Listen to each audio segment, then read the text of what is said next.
Hi crafters, Karen here, and in today's video it's all about the Smash Your Stash collaboration hosted by Beth from Bourbon Creek Crafts. And this month's theme is based on using up kits, paper pads, or any collections that you have, and the collections or the kit could be something that you made out of your stash.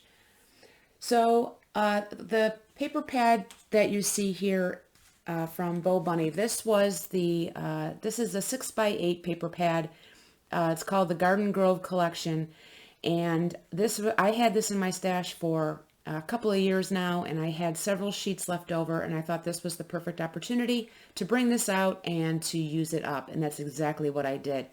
And you can see here, if you've been following my channel for some time, it does have some butterflies, and I absolutely love butterflies. So let me show you what I made using the rest of these papers from this pad.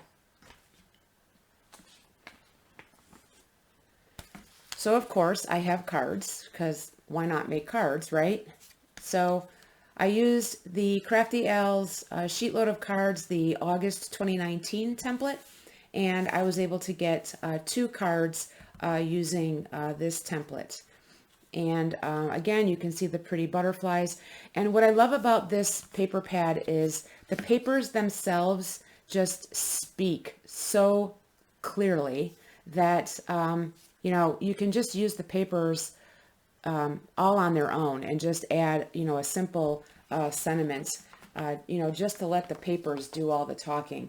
That's what I loved about this paper pad. And you'll see a card that I made doing just that. Here I brought in the January 2020 sheet load, and I got 2 cards out of here.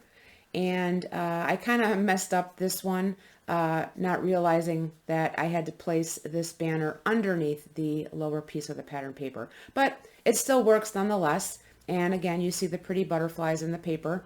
And I brought in one of my many butterfly stamps from Gina K, and used that as my focal point. And then because I used gray card base, I layered the inside with white cardstock and layered that with a piece of washi tape. And I did that with both cards for the inside.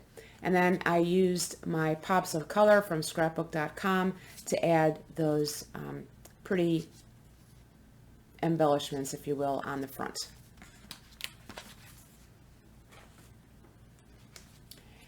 And then I brought in the Operation Right Home sketch number 154. This is a popular sketch, especially when it comes to using up scraps. And I did have quite a few of those, and this was a great sketch to use. So I was able to get 2 cards from there. And, I brought in one of my brads, 2 of my brads, to use as my center piece there. And then I just decided to go ahead and use the pattern paper for my strip that you see here on the bottom, and I just stamped right over that in the black ink. And I think it shows up pretty nicely.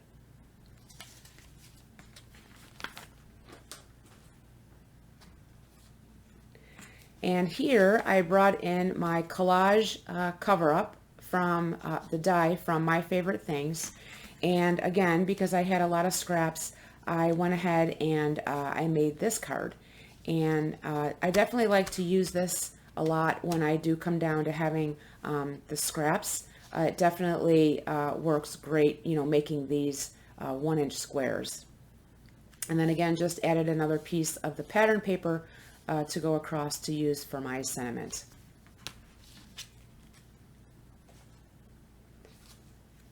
And then here's the card I was telling you about, where you kind of just let the paper do all the talking. This is very basic, very simple, but yet so pretty. So I had this 1 sheet left over, and I just decided to put it on an A7 card. So this is a 5x7. And then I brought in my Hero Arts Thinking of You stamp and die set. And I inked that up using my orange VersaFine Claire ink.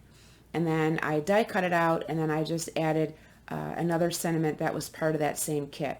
And then I had this butterfly in my stash, and I just pulled that out and added that to it. And then I had some scraps from that, and I just added it to the inside. So again, Very simple, but yet very, very pretty.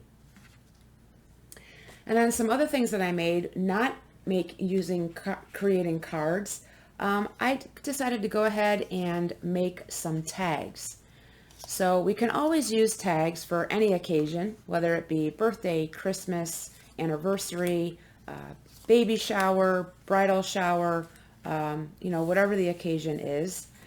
So I made 5 tags, and again, I just let the paper do, all the talking. I just added a stamp, and because the paper was like 60-pound cardstock, I did go ahead and pick the thicker cardstock to layer that on the back just to give it some sturdiness.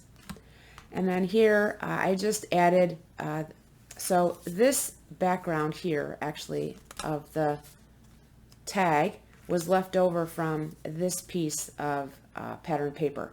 And, again, the butterflies were plenty enough to, show off the tag. And then I just added a congrats sentiment to the top. And I do need to add some string to that. So this other piece that came with that paper, I just took my mason jar stamp and die, colored it in. The flowers came with it, colored those, and then I popped that up on some foam tape, and then I just added some twine to the top. And I did 2 of those because I had, that paper was from that whole sheet, so I was able to get 3 tags from that one piece of pattern paper.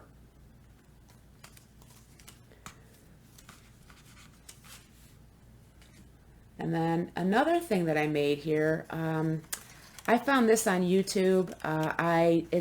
They call it a candy wrapper or candy holder, and it's great because the size of it, I thought maybe it could hold those mini stamps, the mini ink cubes that you see, either Gina K or the Tim Holtz.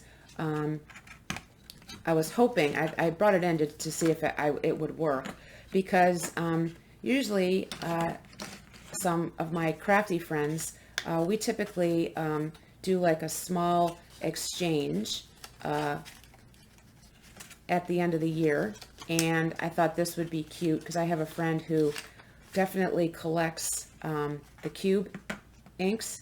So they go in sideways. I'm sure if I make this a little bit bigger, I could probably fit these in, to get all 4 in. And then again, you would just close it up, and then you would just tie it. But it's great for, again, something like this, the ink cubes, candy for sure. You can use them for different favors, for showers, bridal showers, baby showers, or just a small gift even for teachers, for teacher appreciation. Just a great idea, just for something small. So I did go ahead and I made that. Another thing that I made these 2 little gift boxes. You can see the paper here, very, very pretty. And I didn't have Velcro in my stash. I need to get some so that I could, have that to close my lids. You can see here, so you can put anything in here really, like a gift card. You could put some Ghirardelli chocolates in there, other candies, some tea bags, again, just to use for a nice small gift for someone, for any occasion. So I did those. And then the last thing that I have to share with you is I did go ahead and I made this gift bag. And I actually got this video or the tutorial from Beth herself, from her, one of her videos where she was creating a box or a bag that she wanted for her goodies. And I did not seal the handle because I want to be able to put my things in here that I want to put in here. And then after I get everything in there, then I'll go ahead and I will adhere the strap to the inside. And you just glue it to the sides. But I can have the tutorial linked in the description box below.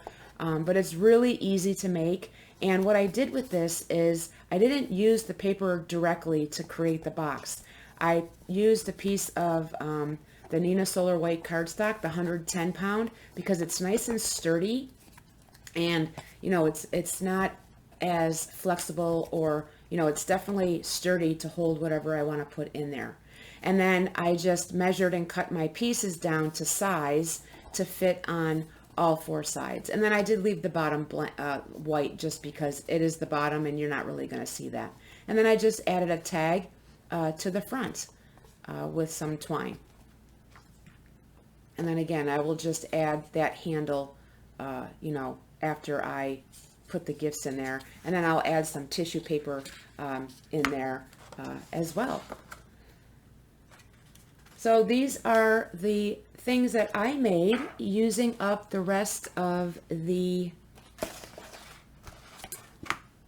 Garden Grove collection by Bo Bunny. So I hope that this has inspired you to reach into your stash, pull out those kits, those paper pads, whatever you have in your collection, and get those out and start playing. Until my next video, friends, I hope your day is a crafty day. Thanks so much for watching, and we'll see you again real soon. Take care. Bye-bye.